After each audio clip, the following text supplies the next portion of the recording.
ప్రియులారా, ప్రభు అయిన యేసుక్రీస్తు పరిశుద్ధమైనటువంటి నామములో మీకు నా ప్రేమ వందనములు, శుభములు. ప్రభువుకి స్తోత్రం.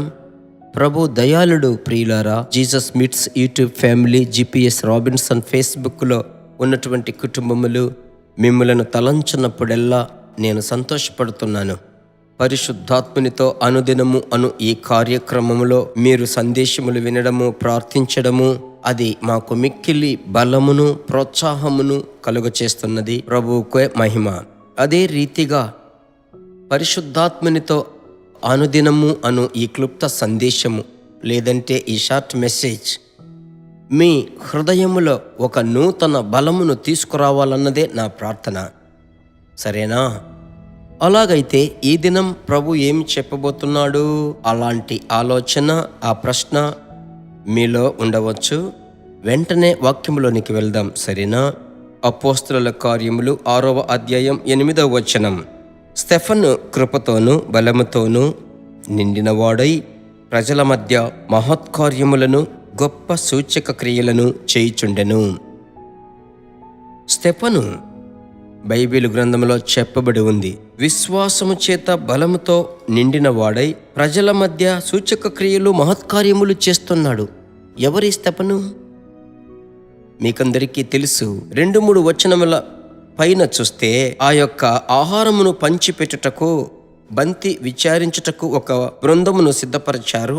ఆ బృందములో ఉన్న వ్యక్తి ఈ స్టెఫను. ఆ యొక్క ఆహారమును వడ్డించు గుంపులో ఉన్న ఈ స్టెఫను, వాక్యం సెలవిస్తుంది, బలముతోనూ కృపతోనూ నిండిన వాడై అద్భుతములు, సూచక క్రియలు చేసేటువంటి వ్యక్తి. దేవుడు ఎవరినైనా వాడుకుంటాడు కదా. ఆయన జంతువులను, మృగములను కూడా వాడుకుంటాడు, పక్షులను వాడుకున్నాడు. మరి మిమ్మలను వాడుకోడా? మిమ్మలను ఆయన ఉపయోగించడా? మీరు ఒక చదువులేని పామర కుటుంబములో, ఒక కుగ్రామములో పుట్టారా? ప్రభు మిమ్మల్ని వాడుకోడా?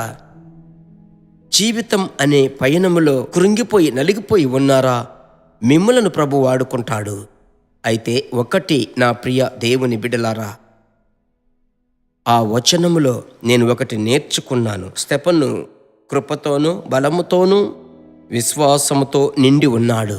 మీ ఫెయిత్ ఒకటి శక్తి, విశ్వాసము మరియు బలము. దీనికేం చేయాలి? పరిశుద్ధాత్ముడా, మీ శక్తి చేత నన్ను నింపండి, మీ బలము చేత నన్ను నింపండి. మీ బలము నాకు కావాలి. పరిశుద్ధాత్ముడా, నేను సాధారణముగా నిలబడడానికి కుదరదు. ఒక ఎక్స్ట్రాడినరీ బెలీవర్గా నన్ను మార్చండి. ఇదే మీ ప్రార్థనగా ఉన్నట్లయితే కొద్ది దినాలలో గమనిస్తే మీలో నుంచి శక్తి బయలుదేరుతుంది. ఆమెన్.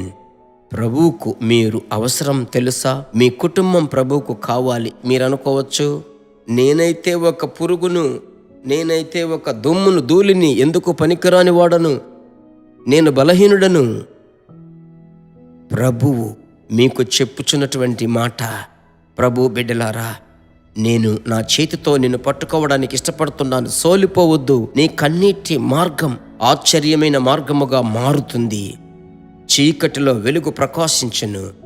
అది పరిశుద్ధాత్ముడు చేస్తాడు. ప్రార్థించుదామా? పరిశుద్ధమైన మంచి తండ్రి, ఈ ఆశీర్వాదకరమైన సందేశము మీ బిడ్డలకు చెప్పి ప్రార్థిస్తున్నాను. ఎవరెవరైతే ఈ యూట్యూబ్, ఫేస్బుక్ ద్వారా ఈ స్వరమును వింటున్నారో, ఈ దృశ్యములను చూస్తున్నారో, ఈ స్క్రీన్ చూసి ప్రార్థిస్తున్నారో, ఆ దేవుని బిడ్డల మీద మీ అభిషేకం దిగునుగాక, మీ అగ్ని వారిని నింపునుగాక. విశ్వాస వరము చేత, దేవా శక్తి చేత, బలము చేత ప్రభువా ఒక ఆహారమును పంచిపెట్టేటువంటి స్టెఫన్ను వాడుకున్నారంటే, ప్రభువా మీ బిడ్డలను నింపి మీరు వాడుకొమ్మని ప్రార్థిస్తున్నాను. దైవికమైన జ్ఞానమును అనుగ్రహించి ప్రభువా వారిని ఎదిరించడానికి శక్తి లేదే. మీ బిడ్డలకు విరోధముగా నిలిచేటువంటి ఏ శక్తి అయినా ప్రభువా నిలబడకుండా వాటిని జయించే కృపను బిడ్డలకు దయచేయండి. బిడ్డలను ఆశీర్వదించండి. యేసు నామములో తండ్రి, ఆమెన్. దేవుని కొలతలేనటువంటి కృప ఈ దినమంతా మిమ్మల్ని భరిస్తుంది. మరలా ప్రభు చిత్తమైతే రేపటి దినం కలుసుకుందాం. ప్రభువుకి స్తోత్రం, మరచిపోకుండా ఎదుటి వారికి షేర్ చేసి ప్రభు యొక్క రాజ్యమును కట్టండి. ప్రభు మిమ్మల్ని ఆశీర్వదించును. God bless you. దేవుని బిడ్డలారా, ఈ వర్తమానము మీకు మిక్కిలి ఆశీర్వాదకరముగా ఉందని మేము నమ్ముచున్నాము. ఇంకనూ మా వర్తమానములను విని ప్రభువులు ఆశీర్వదింపబడుటకు జీసస్ మీట్స్ మినిస్ట్రీస్ అను మా యూట్యూబ్ ఛానల్ ను సబ్స్క్రైబ్ చేయండి. మరియు మా ప్రార్థన సహాయముకై మీరు సంప్రదించవలసిన మా ఫోన్ నెంబర్ 9842522836 మరియు 7299546363. Email gpsrobinson@hotmail.com. ప్రభు మిమ్మును ఆశీర్వదించునుగాక.